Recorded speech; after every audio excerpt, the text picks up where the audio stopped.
Hi అండి, welcome to star Anu home. ఇవాళ మన వీడియోలో అయితే ఒక కొత్త రెసిపీతో అయితే మేము ముందుకు వచ్చా అండి. చాలా సింపుల్గా 10 నిమిషాల్లో ఎప్పుడైనా ఇంటికి గెస్ట్లు వచ్చినప్పుడు కానివ్వండి, ఇంట్లో ఏదైనా స్వీట్ తినాలి అనిపించినప్పుడు కానివ్వండి, ఇలా 10 నిమిషాల్లో ప్రిపేర్ చేసుకునే స్వీట్ రెసిపీని అయితే చూపిస్తానండి. నార్మల్గా ఇవి గుంత పొంగనాలని అయితే అస్సలు అనుకోకండి.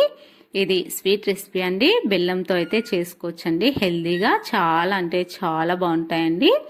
జ్యూసీగా మెత్తగా చాలా రుచిగా ఉంటాయండి. పిల్లలు కూడా చాలా ఇష్టంగా తింటారు. ఇప్పుడు ప్రాసెస్ ఏంటో చూసేద్దాం పదండి. ముందుగా అయితే ఒక బౌల్ని అయితే తీసుకోవాలి. అందులోకి 1 కప్పు దాకా సూజీ రవ్వను అయితే తీసుకోవాలండి. సూజీ రవ్వ, ఉప్మా రవ్వ అంటారండి. సూజీ రవ్వను అయితే తీసుకోవాలి.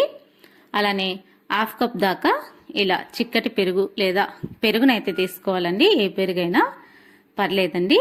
ఇలా పెరుగును తీసుకుని 1/2 కప్ దాకా మళ్ళీ నీళ్ళనైతే వేసుకుని పెరుగు అలానే రవ్వ మిశ్రమం బాగా క్రీమీ టెక్స్చర్ లాగా వచ్చేటట్లుగా అయితే మంచిగా అయితే కలుపుకోవాలి. చూడండి, ఇలా స్పూన్తో లేదా విస్కర్తో కలుపుకున్నట్లయితే ఇలా క్రీమీగా ఉండేటట్లుగా అయితే కలిపి మూత పెట్టేసి పక్కన ఉంచుకోవాలి. ఈలోగా అయితే ఇది కొద్దిగా రవ్వ అయితే నానుతుందండి. ఈలోగా మనం బెల్లపు సిరప్ను అయితే రెడీ చేసుకుందాం. మళ్ళీ ఒక పాత్రను అయితే తీసుకొని అందులోకి 1 కప్పు దాకా బెల్లం తురుమును అయితే తీసుకోవాలి. 1 కప్పు దాకా నీళ్ళని అయితే తీసుకోవాలండి. ఇలా బెల్లం పూర్తిగా కరిగే వరకు అయితే కరిగించుకోవాలండి. ఎలాంటి పాకం కూడా అవసరం లేదు. గులాబ్ జామ్ పాకం ఎలా ఉంటుందో ఆ విధంగా ఉంటే సరిపోతుంది. చేతితో తాకగలిగితే జిడ్డుగా ఉండాలండి. బెల్లపు సిరప్ వచ్చేసి ఆ విధంగా అయితే ప్రిపేర్ చేసుకోవాలి. ఇందులోకి ఒక 2-3 ఇలాచీలను అయితే దంచి వేసుకోండి. ఇక్కడ మీకు చూపిస్తున్నా చూడండి, ఇలా చేతికి జిడ్డుగా బంకగా అయితే ఉండాలండి. బెల్లపు సిరప్ వచ్చేసి ఇలా రెడీ అయిపోయిన తర్వాత ఇప్పుడు మనం స్టవ్ ఆఫ్ చేసుకోవాలండి. స్టవ్ ఆఫ్ చేసుకొని ఈ పాత్ర పైన ఒక మూత పెట్టేసి అయితే చల్లారినట్లుగా మూత పెట్టేసి పక్కన ఉంచుకోవాలి. ఇప్పుడు మనం మళ్ళీ మిక్సీ జార్ని అయితే తీసుకోవాలి. ఇందులోకి ముందుగా నానబెట్టుకున్న రవ్వ అయితే ఉంది కదండి, రవ్వ మిశ్రమం. ఈ మిశ్రమాన్ని అయితే మొత్తం అంతా కూడా మిక్సీ జార్లో వేసుకొని చూసుకొని అయితే నీళ్లు వేసుకోండి. కప్పు అని చెప్పలేం కానీ చూసుకొని అయితే నీళ్లు వేసుకోండి. అచ్చంగా గుంత పొంగనాల బ్యాటరీ ఏ విధంగా ఉంటుందో ఆ విధంగా అయితే మిక్సీ వేసుకోవాలి.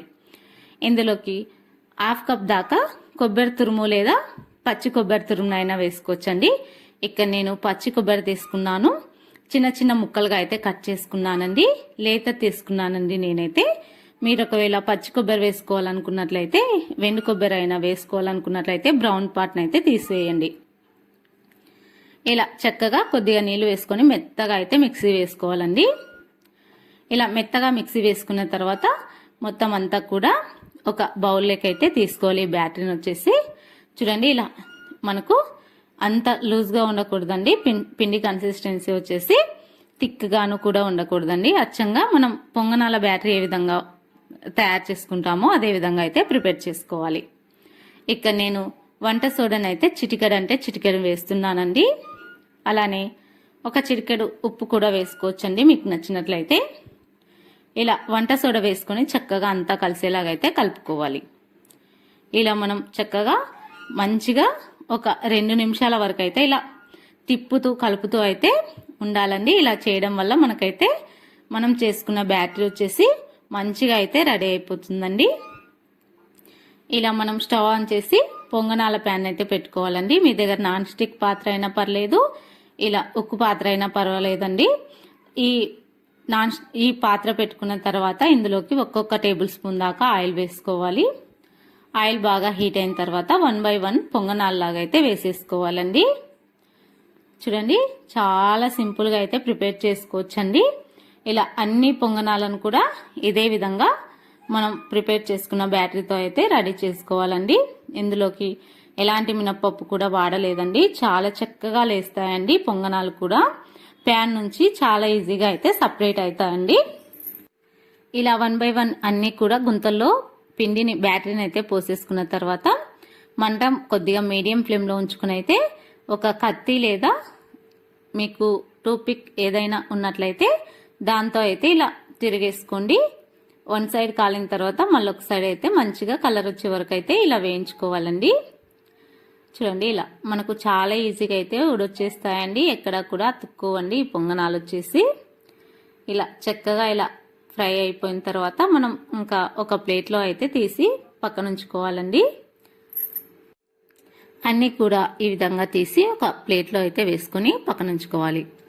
ఇప్పుడు మరలా ఇంకొక వాయ అయితే అవుతుందండి నాకైతే ఇక్కడ. మళ్ళీ ఇంకొకసారి అయితే ఇంకొక వాయ అయితే వేస్తున్నానండి. చక్కగా అన్ని గుంతల్లో కూడా నాకైతే చక్కగా 2 వాయలు అయితే అయిందండి. కేవలం 1 కప్పు సూజీ రవ్వతో నేను ఇక్కడ 2 వాయల అన్ని పొంగనాలను అయితే స్వీట్ పొంగనాలను అయితే చేసుకున్నానండి. ఇలా అన్ని పొంగనాలు రెడీ అయిపోయిన తర్వాత ముందుగా మనమైతే బెల్లపు సిరప్ని అయితే రెడీ చేసుకున్నాం కదండి. మీకు ఏదైనా నలకలు ఉన్నట్లయితే ఫిల్టర్ చేసుకోండి. నాకైతే నేను తీసుకున్న బెల్లంలో అయితే నలకలు లేవు కాబట్టి నేను డైరెక్ట్గా అయితే ఒక బౌల్లో అయితే వేసుకున్నాను. ఇలా ఒక బౌల్లో బెల్లపు సిరప్ వేసుకున్న తర్వాత మనం ముందుగా రెడీ చేసి పెట్టుకున్న పొంగనాలన్నీ కూడా ఈ బౌల్లో వేసేసుకొని ఒకసారి గరిటెతో చక్కగా కిందికి పైకి పొంగనాలు మొత్తం బెల్లపు సిరప్ని మంచిగా పట్టేలాగా అయితే కలుపుకోవాలి. ఇలా మంచిగా కలిపిన తర్వాత ఒక 5 నిమిషాలు అయితే అలా వదిలేసినట్లయితే మనకైతే బెల్లపు సిరప్ మంచిగా అబ్జర్వ్ చేసుకుంటాయండి. ఈ పొంగనాలు చాలా జ్యూసీగా చాలా బాగుంటాయండి. తప్పకుండా మీరు కూడా ఒకసారి ట్రై చేయండి.